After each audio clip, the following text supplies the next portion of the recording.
যারা Islamic video করে শুধু তারাই জানে 786 মানে কি। আর যদি আপনি না জানেন তাহলে টিকটকে সার্চ করে দেখেন, আশা করি ভালো কিছু শিখতে পারবেন। এই মানুষটা এত অহংকারী কেন? ইসলামিক ভিডিও দেখে তারপরে শেয়ার করে না। আমার প্রিয় নবীজি বলে, যার ভিতরে সরিষা পরিমাণ অহংকার রয়েছে সে আল্লাহর জান্নাতে প্রবেশ করবে না। অবশ্যই ইসলামিক ভিডিওগুলো দেখেন, অহংকারী করে আপনি কিন্তু ভিডিওগুলো শেয়ার করে দেন না। কারণ এখানে একটি হাদিস বলে দিলাম, যার থেকে সরিষা পরিমাণ অহংকার রয়েছে সে আল্লাহর জান্নাতে প্রবেশ করবে না। অবশ্যই আপনি চাইলে হাদিসটা অহংকার মুক্ত হয়ে শেয়ার করে সকল মানুষকে জানিয়ে দিতে পারেন, কারণ সব মানুষ আপনার কারণে শিখতে পারবে, জাহান্নামের আগুন থেকে বাঁচতে পারবে। আপনি কি করবেন? ভিডিওটা শেয়ার করে দিয়েন। আমিন। ভাইরাল হওয়া লাগবে না, একবার নিজের ঈমানকে মজবুত করার জন্য একবার হলেও পড়ে যান। কালেমার দাওয়াতটা সকল মানুষকে বেশি বেশি শুনিয়ে যান। অবশ্যই কালেমা উসিলা হয়ে আপনাকে জান্নাতুল ফেরদৌস আমার প্রিয় নবীজির পিছনে পিছনে জান্নাতে দিবে। কারণ আমার প্রিয় নবীজি হাদিস শরীফে বলে, যে কালেমার দাওয়াত মানুষের কাছে পৌঁছালো আমি তাকে না নিয়ে জান্নাতে প্রবেশ করব না।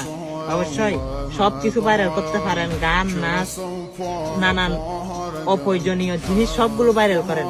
আজকে পারলে কালেমার দাওয়াতটা সকল মুসলমানের ঘরে ঘরে পৌঁছে দেন। আমিন। এই বন্ধু দাঁড়া দাঁড়া দাঁড়া দাঁড়া, আজকে 50 ওয়াক্ত নামাজের সওয়াব পেয়ে গেলাম, তুই কি পাবি?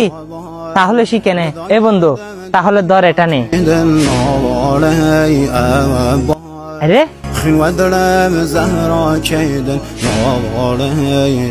আচ্ছা বন্ধু, এই নামাজের সাথে 50 ওয়াক্ত সওয়াবের কি বিষয় একটু জানিয়ে দিলে ভালো হয় না? অবশ্যই বলবো, কেন না বন্ধু। এই নামাজ কি জানোস? আল্লাহ রসুল বলেছেন, যে 1 ওয়াক্ত নামাজ আদায় করলো তার আমল নামায় 50 ওয়াক্ত নামাজের সওয়াব দিল। সুবহানাল্লাহ। কি বন্ধু, তুই তো শুনেছিস? অন্যের কাছে ভিডিওটা শেয়ার দিয়ে তাদেরকে জানিয়ে দে, আল্লাহ তোকে কবুল করবে, দেখবি। আমিন। এ বন্ধু দাঁড়া দাঁড়া, আমি 8টি জান্নাতের মালিক হয়ে গেছি। দেখ বন্ধু, তুই তো আমার কথা বিশ্বাস করিস না, এটা খুলে দেখ, আমি 8টি জান্নাতের মালিক। দূর বেটা, তুই সব সময় বেটা ফাইজলামি করস। আরে বন্ধু শুনে যা, না জানলে। এ আলহামদুলিল্লাহ দেখতেছস না? এই আলহামদুলিল্লাহর মধ্যে 8টি হরফ রয়েছে।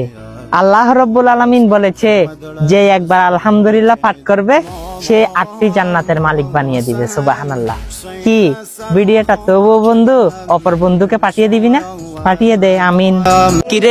কিরে মধু কালেমার দাওয়াত নিয়ে এসেছি, দেখি আজকে কার থেকে কালেমার দাওয়াত মধু লাগে। লা ইলাহা ইল্লাল্লাহু মুহাম্মাদুর রাসূলুল্লাহ সাল্লাল্লাহু আলাইহি ওয়াসাল্লাম। হ্যাঁ, আমি মন প্রাণ দিয়ে বিশ্বাস করি এই কালেমা অবশ্যই কঠিন রূপ ধারণ করে আমাকে জান্নাতের পথ দেখাবে। হ্যাঁ, আপনিও যদি সে কালেমার দাওয়াতটা মধুর লাগে অন্য মুসলমানের করে শেয়ার করে তাদেরকে জানিয়ে দিবেন, ইনশাল্লাহ এই কালেমাই দেখবেন আপনাকে আল্লাহর জান্নাতে প্রবেশ করাবে। সেটা যদি মানেন তাহলে ভিডিওটা শেয়ার করে সকল মানুষকে দেখার সুযোগ করে দেন। আমিন। ইসরায়েল নিয়ে ভিডিও করলে নাকি আইডিতে ওয়ার্নিং দিতেছে এবং আইডি ব্যান করে দিতেছে। ওয়াল্লাহি আল্লাহর কসম, এরকম আইডি 1000টা ছেড়ে দিতে রাজি, তবুও এই ইসরায়েলকে ছাড় দেওয়া হবে না।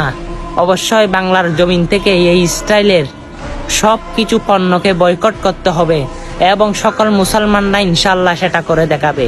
আইডির ভয় দেখাবেন না, মুসলমানদের ঈমান হচ্ছে বড়, আইডি হচ্ছে দুনিয়া অবধি, আমার ঈমান হচ্ছে জান্নাত অবধি। অবশ্যই সেটাই মাথায় রাখবেন। ইসরায়েলি পণ্যগুলো বয়কট করতে হবে, বিশেষ করে কোকা কোলা, এগুলো বয়কট করে অতি শীঘ্রই। ভিডিওটা শেয়ার করে সকল মুসলমানকে জানিয়ে দেন, ঈমান বলে কথা। অবশ্যই ফিলিস্তিনের পক্ষে ছিলাম, থাকবো ইনশাআল্লাহ।